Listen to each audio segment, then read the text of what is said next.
चंद्रयान 3 पे थोड़ा बात करेंगे आज। जो इसकी जो टेक्निकलिटी है, मैं उनके बारे में तो चर्चा नहीं करना चाहूँगा, क्योंकि आप लोगों के पास बहुत सारी जानकारियाँ पहुँच चुकी है ऑलरेडी कि किस प्रकार से हमारा चंद्रयान 2 है वो, उसकी जो हार्ड लैंडिंग है वो हो गई थी। विक्रम जो हमारा जो लैंडर था चंद्रमा की सतह पर, और उसी को बेस बनाते हुए, उसी को फाउंडेशन बनाते हुए, उसी की गलतियों से सीख लेते हुए हमने चंद्रयान 3 को फिर से अब 2023 में लॉन्च किया है।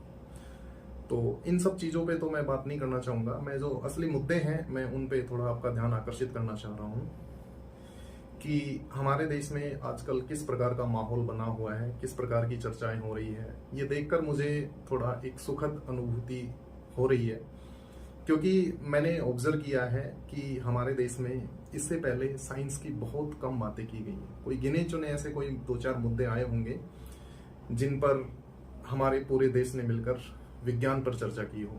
इससे पहले एक मुद्दा मुझे याद है, कल्पना चावला वाला, जब वो धरती पर वापस लौट रही थी अपने कोलंबिया यान से, तो वो क्रैश कर गया था और उस दुर्घटना में उनकी मृत्यु हो गई थी। तो पूरे देश को आघात पहुंचा था, पूरे देश ने उस दुर्घटना पर अपना दुख व्यक्त किया था। और ऐसी घटना मुझे 2019 की याद आती है, जब हमारा चंद्रयान 2 जो है उसकी जो लैंडिंग सक्सेसफुली चंद्रमा की सतह पर नहीं हो पाई थी। तब भी देश के हर वर्ग ने, देश के हर व्यक्ति ने, जो जो इस मिशन के जानकार हैं या इसके बारे में थोड़ी बहुत भी जानकारी रखते थे, उन्होंने अपना दुख व्यक्त किया था। और अभी 2023 में जैसा कि जो हमारे इसरो चीफ है स्वामीनाथन, वो बिल्कुल ठप्पा लगा चुके हैं इस चीज़ पे कि हम 100% अब की बात श्योर हैं कि हम वहाँ जो सॉफ्ट लैंडिंग है वो कर पाएंगे और इस मिशन को अंजाम दे पाएंगे। तो हर भारतवासी उनके इस कमिटमेंट से काफ़ी खुश है, काफ़ी उत्साहित है।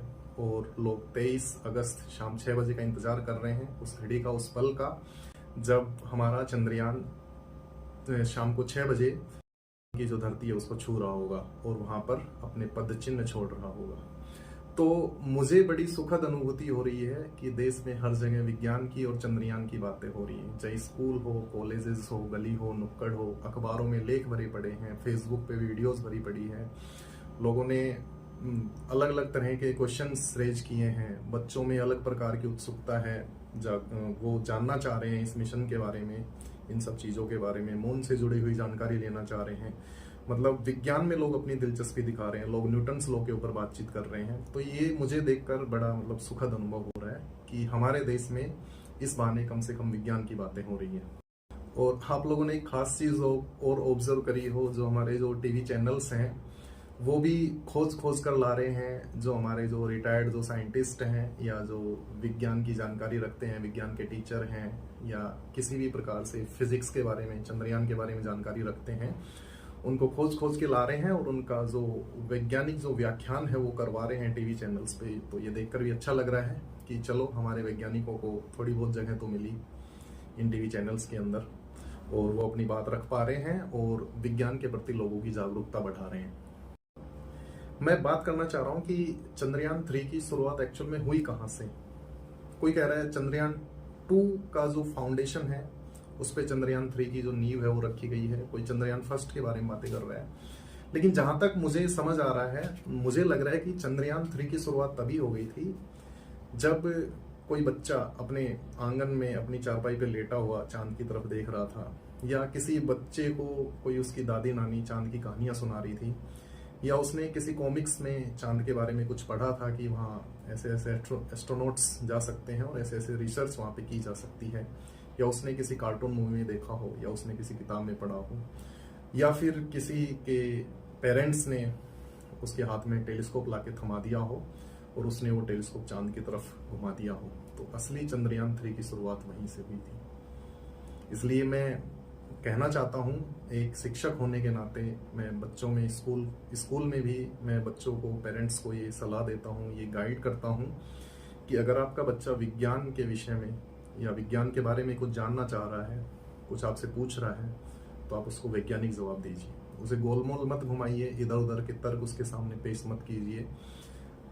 अगर आपको नहीं पता है तो किसी अपने जानकार से पूछिए, गूगल सर्च कीजिए, कुछ ना कुछ कीजिए, लेकिन बच्चे तक जानकारी पहुंचाइए, क्योंकि बच्चे तक जानकारी पहुंचाना विज्ञान के बारे में आपकी नैतिक जिम्मेदारी भी है और आपका कर्तव्य भी है।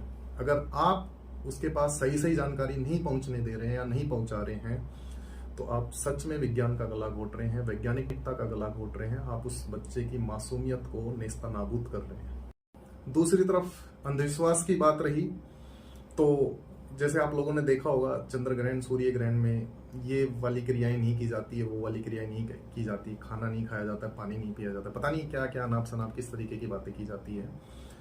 तो अब वो सारी बातें कहाँ चली गई, अब वो सारी बातें क्यों नहीं कर रहे हैं, अब टीवी चैनल्स में उस प्रकार की डिबेट क्यों नहीं हो रही है, अब टीवी चैनल्स में ज्योतिषी लोगों को क्यों नहीं बुलाया जा रहा है कि हमारा जो विक्रम लैंडर है वो सॉफ्ट लैंडिंग करेगा या नहीं करेगा, क्योंकि ये सब चीजें विज्ञान के विरुद्ध हैं। एक तरफ आप चंद्रयान 3 की बात करते हैं और दूसरी तरफ आप चंद्र ग्रहण और सूर्य ग्रहण में कौन कौन सी क्रियाएं करनी चाहिए, कौन कौन सी क्रियाएं नहीं करनी चाहिए, उनकी बातें करते हैं। तो आपकी बातों में ही विरोधाभास झलकता है। या तो आप इस साइड खड़े हो सकते हैं या आप उस साइड खड़े हो सकते हैं। ऐसा नहीं है कि सुबह तो आप चंद्रयान 3 के बारे में जानकारी ले रहे हैं, उस पर बड़े बड़े लेक्चर्स दे रहे हैं, और शाम को आप चंद्र ग्रहण में किस प्रकार की क्रियाएं होनी चाहिए उस पर आप व्याख्यान दे रहे हैं, उसकी आप घर में पालना करवा रहे हैं या खुद पालना कर रहे हैं। तो ये कहीं से भी न्यायोचित नहीं है। आपको खुद से न्याय करना पड़ेगा, आपको वन साइडेड होना पड़ेगा। या तो इधर खड़े रहिए या फिर आप इधर खड़े रहिए। अगर आप अंधविश्वास की तरफ खड़े हैं तो विज्ञान पे आपको बात करने का कोई अधिकार नहीं है। अगर आप विज्ञान की बात करते हैं तो फिर आप अंधविश्वासों को नहीं मान सकते हैं। आपको सिरे से उन सब चीजों को खारिज करना होगा। अपने बच्चों को भी ये चीजें सिखानी होगी। अपने समाज में, अपनी सोसाइटी में, लोगों के सामने आपको स्टैंड लेना पड़ेगा, आपको खड़ा होना पड़ेगा। अगर आप सच में चाहते हैं कि भारत आने वाले समय में इसी प्रकार के चंद्रयान, मंगलयान, गगनयान, शुक्रयान लॉन्च करता रहे, और आप चाहते हैं कि आपका बच्चा भी आने वाले टाइम में इन मिशंस में भागीदार बने और हमारे देश का जो तिरंगा है उसको आकाश गंगा की ऊंचाइयों तक लेके जाए, तो आपको विज्ञान का साथ देना पड़ेगा। आपको विज्ञान की बातें करनी पड़ेगी, आपको विज्ञान का रास्ता चूज करना पड़ेगा। बस मैं इतना ही कहना चाहता था अंत में। जय चंद्रयान, जय विज्ञान। धन्यवाद।